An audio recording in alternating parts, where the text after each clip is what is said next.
आज की जो रियल लाइफ हॉरर इंसिडेंट है वो हमसे शेयर किया कमल ने, जो कि पेशे से एक ड्राइवर है।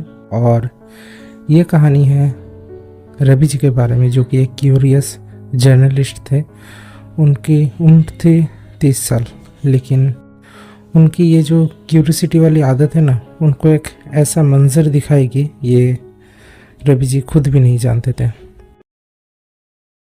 स्वागत है आपका डार्क टॉक। मैं हूं आपका होस्ट साम। यहाँ हम बात करते हैं भूत, प्रेत, पिशाच, डायन और दूसरे सुपरनेचुरल एंटिटीज़ के साथ घटी रियल लाइफ इंसिडेंट, उन सब के बारे में जो आज भी कहीं ना कहीं घटती है। लेकिन इस ज़माने में हम ज़्यादा नहीं मानते हैं इन चीज़ों को, जब तक ये हमारे साथ ना घट जाए। आज की हॉरर इंसिडेंट जो आपको मैं सुनाने जा रहा हूँ उसका नाम है अंधेरा गांव। चलिए चलते हैं स्टोरी की ओर। स्टोरी के कुछ किरदार हैं, उनके बारे में थोड़ा बता देता हूँ। रवि जी के बारे में मैंने तो पहले ही बता दिया। इंस्पेक्टर मेहता, गांव की बूढ़ी अम्मा जिनको सब रुक्मिणी दीदी कह के बुलाते हैं, गांव के बूढ़े चाचा शंभू जी और ड्राइवर कमल, जिन्होंने हमारे साथ ये स्टोरी शेयर की। साल 2017 का दिसंबर था। जर्नलिस्ट रवि शर्मा एक रिमोट विलेज की तरफ जा रहे थे। बिहार के जंगलों के बीच ये एक गांव था जिसका नाम था भोरानपुर। वहाँ लोगों के बीच किसी साये का डर इतना गहरा था कि 5 महीने में 7 लोगों की मौत हो चुकी थी, सब एक जैसे तरीके से। रवि गाड़ी में गांव की तरफ जा रहा था और गाड़ी का ड्राइवर था कमल। तभी कमल ने रवि जी से कहा, रवि भैया, आपको सच में जाना है वहाँ? गांव वाले तो सूरज ढलते ही घर से नहीं निकलते। रवि ने सरकास्टिक ढंग से जवाब देते हुए कहा, इसीलिए मैं जा रहा हूँ कमल। सच क्या है पता करना है। डर तो बेकार की बातें हैं फैलाने के लिए। लेकिन बुरहानपुर में तो कुछ तो है। मैंने खुद देखा एक औरत सफेद साड़ी में पेट से लटकी हुई। कमल का चेहरा सफ़ेद पड़ गया था। रवि उसके बात पे हंसा, लेकिन उसके मन में भी एक अजीब सी बेचैनी उठ रही थी। चलते हुए पहुंच गए बुरहानपुर पुलिस चौकी के पास। गाड़ी पुलिस चौकी के पास आकर रुकती है क्योंकि उन्हें इंस्पेक्टर मेहता से मिलना था। रवि उतर के सीधा इंस्पेक्टर मेहता के पास जाता है। यहाँ पे इंस्पेक्टर मेहता जी के बारे में थोड़ा बता देता हूँ। उम्र 40 साल, 6 फीट हाइट, थोड़ा हेल्दी शरीर लेकिन काफ़ी तगड़ा और बड़ी बड़ी मूंछें। रवि और कमल इंस्पेक्टर के केबिन में बैठते हैं। चाय पीने के बाद इंस्पेक्टर मेहता कहते हैं, मिस्टर रवि, आपको जो लिखना है लिखिए, लेकिन ये गांव, यहाँ कुछ अजीब हो रहा है। हर लाश एक ही तरीके से मिलती है, आंखें खुली हुई, मुंह में मिट्टी। ऑटोप्सी रिपोर्ट का क्या, उसमें क्या बताया गया है? दिन का दौरा सब में, लेकिन डर से कोई ऐसे मरता है क्या? रवि ने उस रात वही चौकी में रुकने का फैसला किया, लेकिन आधी रात के बाद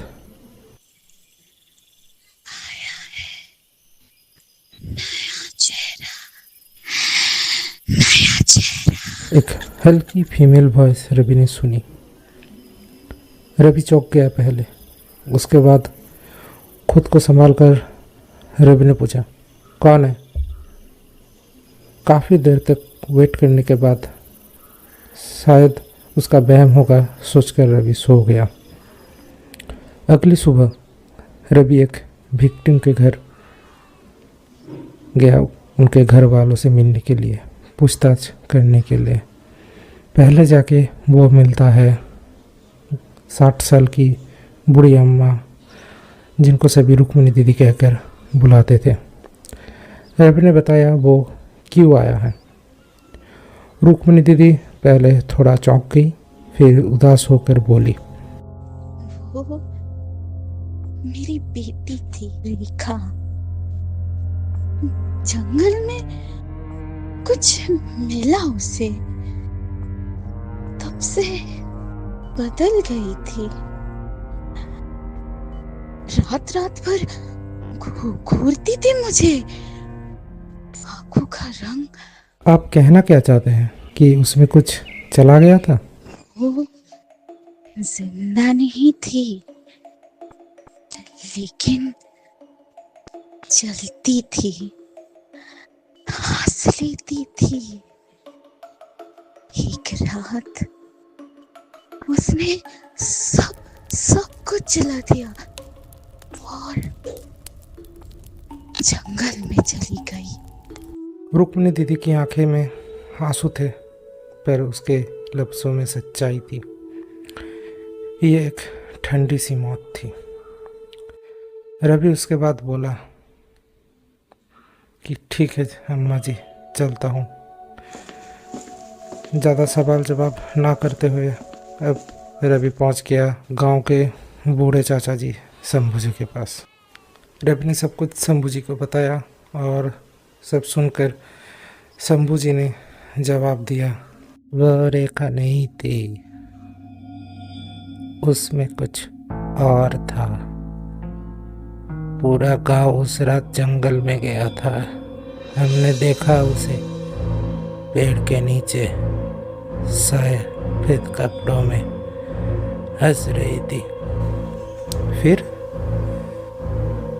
सब लोग दौड़ पड़े डर से, लेकिन कोई भी वापस नहीं आया।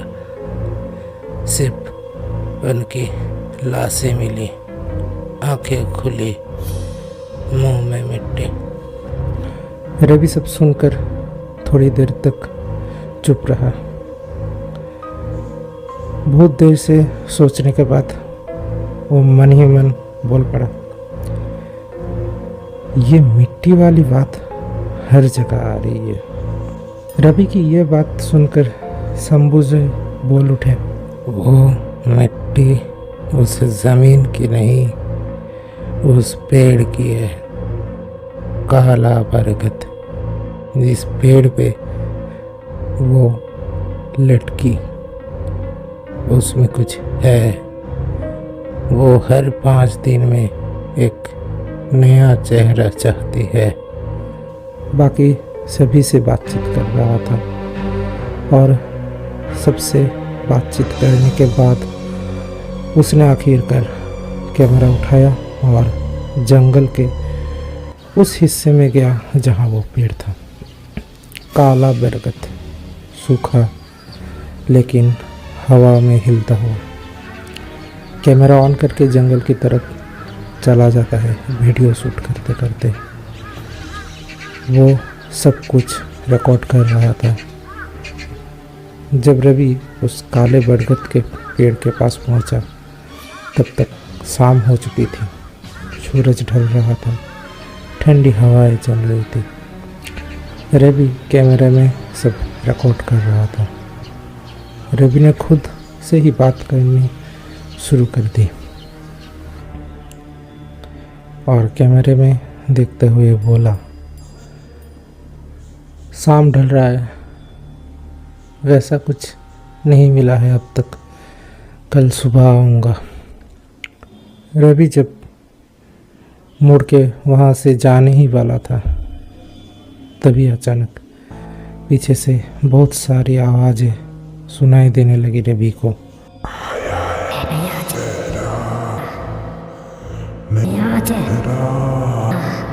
रवि चौंक गया और चारों तरफ देखने लगा। वो थोड़ी देर वहाँ पर स्टैचू होकर रह गया। तभी अचानक ये क्या हो रहा है? अगली सुबह इंस्पेक्टर मेहता दूसरे रिपोर्टर्स को इन्फॉर्म करते हैं और थाने बुलाते हैं। उसके बाद इंस्पेक्टर मेहता कहते हैं, बड़े दुख के साथ हम आप सभी को एक खबर देना चाहते हैं कि रवि शर्मा की बॉडी हमें जंगल में मिली। जैसे 7 लोगों की मिली थी, आंखें खुली, मौन मिट्टी, कैमरा बंद था। हमने थोड़ा सा वीडियो रिकवर कर पाए हैं। उसमें हमें जितनी इंफॉर्मेशन मिली है वो आप सभी से शेयर कर दी जाएगी। गांव वाले कहते हैं उसने पेड़ की वीडियो बना ली थी। क्या आप उस पेड़ के पास जाएंगे या उस मिट्टी में कुछ और भी छुपा हुआ था? रवि के साथ बाकी लोगों की मौत की वजह ऑफिशियली अभी तक हार्ट अटैक ही है। मिट्टी का राज अभी तक राज ही है। यही थी आज की हॉरर मिस्टीरियस अनसॉल्व्ड केस। अगर आपको ये इंसिडेंट अच्छी लगी है तो वीडियो को लाइक शेयर कीजिए और वीडियो में कमेंट करके बताइए इंसिडेंट आपको कैसी लगी। और भी इसी तरह के रियल लाइफ हॉरर स्टोरी सुनने के लिए डार्क टॉक को सब्सक्राइब कीजिए और अपडेट्स के लिए हमारे इंस्टाग्राम और फेसबुक पेजों को फॉलो कीजिए। मिलते हैं अगले इंसिडेंट में। Stay tuned with dark talk.